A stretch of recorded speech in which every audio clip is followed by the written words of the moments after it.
Brazilian football has always been the cradle of the football world, where produces the greatest players. But he's still on a different level. A superior to the rest. He is the best player of all time. The greatest player in the history of football. During his career, he scored 1,281 goals in 1,363 matches. Playing professional football since the age of 15. Debuted to the Brazilian national team at the age of 16. And became the world champion at the age of 17. It is no coincidence that he is called the King of Football.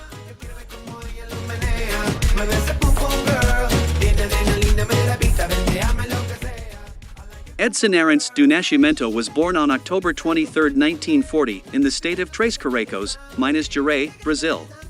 Son of soccer player Dondinho. Edson was the name given by his father, after the name of the famous scientist Thomas Edison. He is actually called Dico at home. At school, his friends called him by the nickname Pelé. Because, at that time, he was a fan of the goalkeeper of Vasco da Gama club, Bile. Pelé grew up in poverty and deprivation. From the early age, he had to work everywhere, serving as a servant. Pelé's father took the grapefruit peel, knitted it and stuffed the paper inside to make a ball for his son. And the love for the ball came to the boy after that special gift. When he was young, Pelé played futsal and helped the Radium team win several federal championships. Futsal was very popular in Brazil at that time. And its fast and technical gameplay helped him a lot when he stepped out onto the field of 11 people. In 1956, Pelé's first coach, Waldemar de Brito, brought him to Santos, an industrial city near São Paulo, to have a trial at the biggest club, Santos. This teacher even boldly declared to the whole club that this 15-year-old boy would be the greatest player in football history in the future.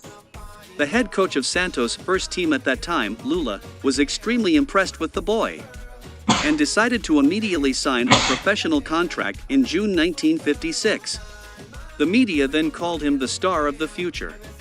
Pelé made his debut for the Santos first team on September 7, 1956, at the age of 15. In the match against Corinthians, Santos won 7-1, and Pelé also scored the first goal of his career. The season 57-58 began. Pelé was awarded the starting place, and he became the top scorer in the Brazilian national championship at the age of 16. In the history of national championships around the world. So far, Pelé is still the youngest top scorer. Just a few months later, he was called up to the Brazilian national team. In 1958, he won his first major title, the national championship with Santos. Pelé is the top scorer in the tournament with 58 goals. A record in world football so far in terms of both the number of goals and the age of its owner. After a season without the champion, Pelé scored 33 goals in the season 59-60. Helped Santos regain the throne of Brazilian football. His club also acquired the most prestigious championship in South America, Copa Libertadores. In the 1962 Intercontinental Cup final match against Benfica, the player wearing the number 10 shirt had one of the best performances of his career. It was also the first time that the two legends Pelé and Eusebio faced each other on the pitch. He scored a hat-trick in Lisbon and Santos won 5-2. In 1963, Santos once again won the most prestigious cup in South America, Libertadores, after defeating the mighty Argentinian club, Boca Juniors. And the biggest contributor, none other than Pelé. Santos became the first and only Brazilian team in history, up to this day, to win the Libertadores right on Argentina. Pelé continued to score to help the club defend the Intercontinental Cup. By 1964, Santos had the fourth Brazilian championship in a row.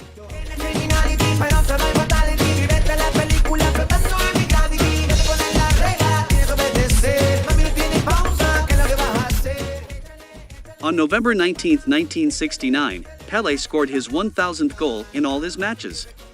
It was the goal against Vasco da Gama, from the free kick at the Maracana. He leaves Santos in 1974.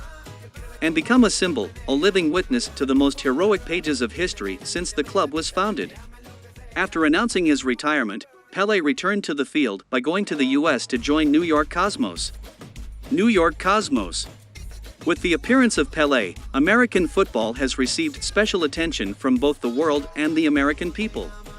Because at that time, football was not a sport that Americans were interested in and loved. Pelé, despite being on the other side of the career slope, could still lead the team to the North American Championship in 1977. On October 1, 1977, Pelé played the last match of his career, in a friendly match between New York Cosmos and Santos. This match was played in front of a record crowd of over 77,000 at Giants, and be broadcast live by US TV to the whole world. There were also Pelé's father and his wife on the stands. Legendary boxer Muhammad Ali. An English football legend, Bobby Moore. Pelé played for both clubs during the two halves. He scored the last goal of his career from a free kick in the first half while playing for Cosmos. After the game, his Santos and Cosmos teammates carried Pelé around the field, with two American and Brazilian flags on it. Those are also the last beautiful images that close the Football Kings player journey.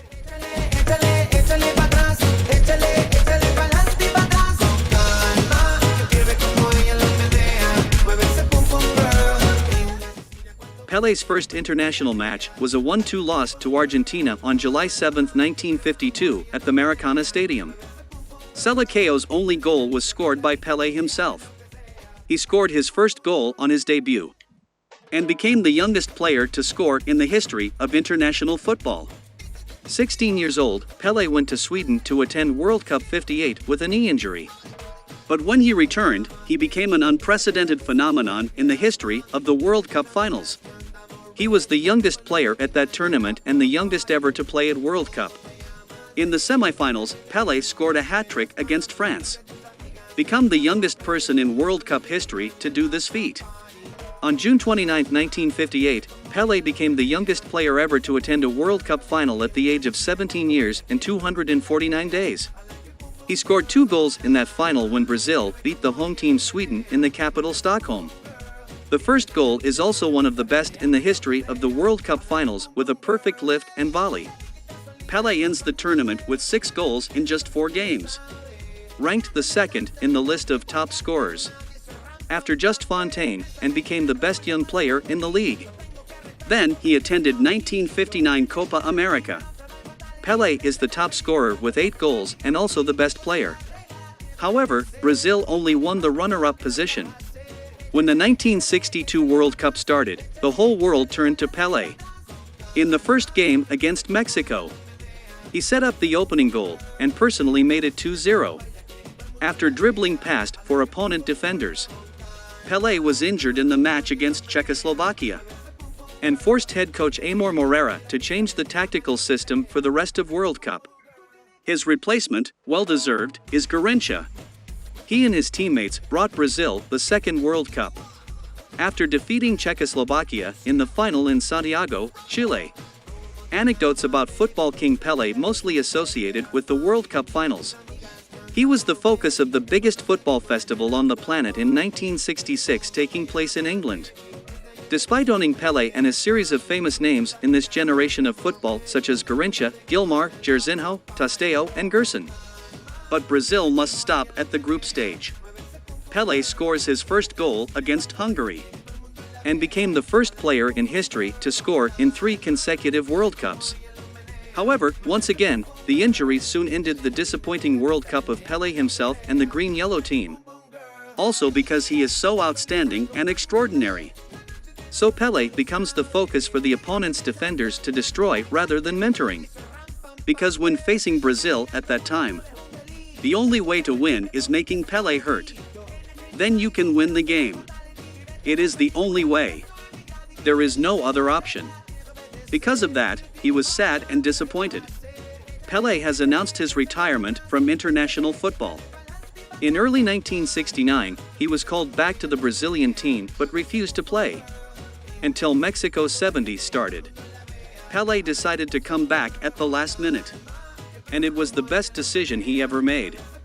Pelé, Rivellino, Jairzinho, Gerson, Carlos Alberto Torres, Tostao, and Clodoaldo had created the most powerful Brazilian team in the history of Brazilian football. Brazil did not face any obstacles in the tournament. The unstoppable and unbelievable power of Pelé and friends has swept away all opponents. In the semifinals, they met Uruguay for the first time since the World Cup '50. In this match, Pelé had a famous moment.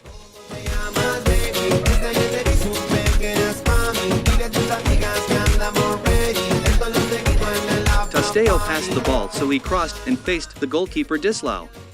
Pelé beat the opponent's keeper without even touching the ball. One of the best crosses ever.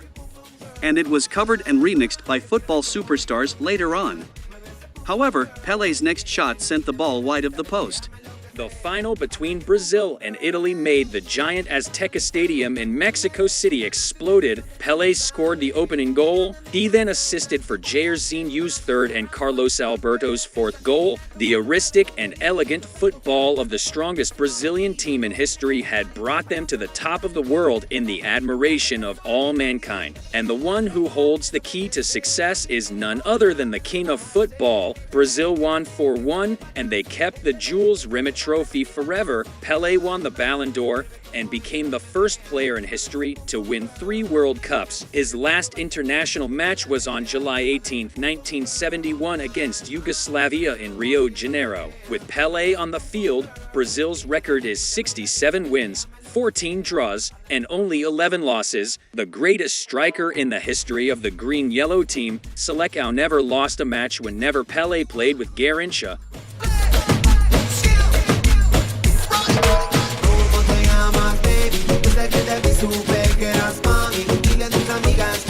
A player who scored more than 2,000 goals after 1,300 matches, Pelé is probably a player who transcends all boundaries in the history of world football. He was crowned the king of King's sport. In addition to football, Pelé also has great contribution to volunteering activities. He joins his hands to share and reduce poverty, disease, and injustice around the world. In 1999, he was voted to be the best player of the 20th century. In the same year, he was voted by the IOC as the athlete of the century and included in the list of the 100 most influential people in the world by the Times magazine. In 2010, he was appointed honorary president of Nicosmos. 2013, he was awarded the honorary Ballon d'Or by FIFA for the contributions of this game. In 2016, his life was brought to the big screen when the movie Pelé, Birth of a Legend was released to audiences around the world. You can search it and take the time to watch this movie.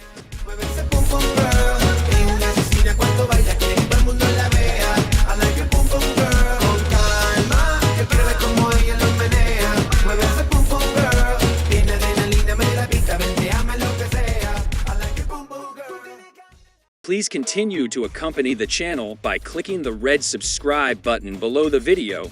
You will immediately receive the latest notification to your YouTube viewing device every time the channel uploads a new video. Goodbye and see you again.